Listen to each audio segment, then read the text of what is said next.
ज्या दिवशी माझ्या हातात सत्ता येईल त्या दिवसापासून मी कामाला सुरुवात करेन, असं थलपती विजयनं प्रचारादरम्यान म्हटलं होतं. केलंही तसंच. शपथ घेतल्याच्या पहिल्या दिवसापासून विजय यांनी निर्णयांचा धडाका लावलाय. पण आता त्यांनी एक असा निर्णय घेतलाय ज्याची मोठी चर्चा होतीये. अर्थात विजय यांचा हा निर्णय अभिनेत्री त्रिशा कृष्णन हिच्याशी संबंधित आहे. मग चर्चा तर होणारच. विशेष म्हणजे शपथ घेतल्याच्या 48 तासात मुख्यमंत्री विजय यांनी त्रिशाशी संबंधित हा निर्णय घेतलाय, ज्यामुळं त्रिशा आणि विजय यांच्या मैत्री पलीकडच्या नात्याची चर्चा वाढलीय. नेमकं हे प्रकरण काय आहे पाहूया सविस्तर या व्हिडिओतून. नमस्कार, मी स्वाती पाटील. lokmat.com वर आपलं स्वागत आहे. थलपती विजय म्हणजेच अभिनेते सी विजय जोसेफ तामिळनाडूचे मुख्यमंत्री म्हणून विजय यांनी 10 मे रोजी शपथ घेतली. त्यानंतर त्यांचा प्रशासकीय कामाचा वेग प्रचंड असल्याचं दिसून आलं. पदभार स्वीकारताच त्यांनी घेतलेल्या धडाकेबाज निर्णयांची सध्या देशभर चर्चा होतीये. ते निर्णय कोणते आहेत ते सांगणारे, पण आधी पाहूया अभिनेत्री त्रिशा आणि मुख्यमंत्र्यांचा निर्णय हे काय कनेक्शन आहे. मुख्यमंत्री विजय यांच्या टेबलवर एका चित्रपटाच्या परवानगी संबंधित एक पत्र आलं. हा तोच चित्रपट आहे ज्यात अभिनेत्री त्रिशा प्रमुख भूमिकेत आहे. मग काय, मुख्यमंत्री विजय यांनी तात्काळ परवानगी देऊन टाकली. मुख्यमंत्री विजय यांच्या या निर्णयाचं सिनेरसिकांनी स्वागत केलंय. म्हणजे नेमकं काय झालंय सांगते. अभिनेत्री त्रिशा कृष्णन हिचा करुप्पू नावाचा चित्रपट 14 मे रोजी प्रदर्शित होतोय. या चित्रपटाच्या पहिल्या दिवसाच्या सकाळी 9 वाजताच्या शो साठी मुख्यमंत्री विजय यांनी विशेष परवानगी दिली.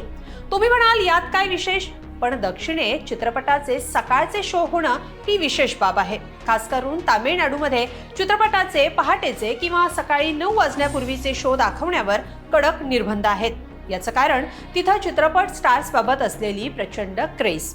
आवडत्या सेलिब्रिटींचे किंवा मोठ्या स्टार्सचे चित्रपट प्रदर्शित झाल्यावर थिएटर बाहेर आणि आत चाहत्यांची प्रचंड गर्दी होते. त्यातून काही अप्रिय घटना घडल्याचा इतिहास आहे.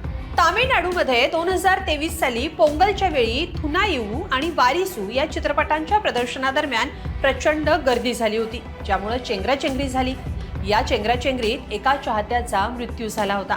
तेव्हापासून सरकारनं कायदा आणि सुव्यवस्था राखण्यासाठी पहाटेचे शो बंद केले. जर एखाद्या चित्रपटाला सकाळी 9चा शो ठेवायचा असेल तर संबंधितांना त्यासाठी सरकारची स्वतंत्र परवानगी घ्यावी लागते. आता 14 मे रोजी त्रिशाचा करुप्पू हा चित्रपट येतोय. यात त्रिशासोबत अभिनेता सूर्या प्रमुख भूमिकेत आहे. मुख्यमंत्री जोसेफ यांनी त्रिशा आणि सूर्या यांच्या करुप्पू या सिनेमाला विशेष परवानगी दिली आहे. दरम्यान करुप्पू या चित्रपटाच्या निमित्तानं सूर्या आणि त्रिशा तब्बल 21 वर्षांनंतर एकत्र स्क्रीन शेअर करतायत. याआधी 2005 साली ते दोघं आरू चित्रपटात एकत्र दिसले होते. त्रिशा कृष्णनचा जन्म 4 मे 1983 साली झाला. चेन्नई इथं जन्मलेल्या त्रिशाला सायकोलॉजी विषय शिकण्याची इच्छा होती, पण ती मॉडेलिंग क्षेत्राकडे वळली. मिस चेन्नईचा किताब जिंकणारी या त्रिशानं 1999 साली चित्रपटात काम करणं सुरू केलं.